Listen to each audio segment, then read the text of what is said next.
This is Samsung Galaxy Z Fold 4, and today we will show how you can set Opera as your default browser on this device. First of all, you need to launch the settings. Next, enter the apps category.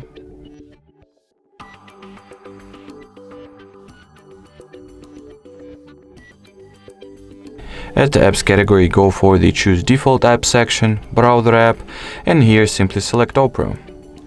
There is also the second way to do that directly from the Opera application, so let's go ahead and launch it. Here, tap on your avatar, then go for settings, scroll the page down for a little bit and tap on the default browser section, click on next, select Opera and choose to set it as default.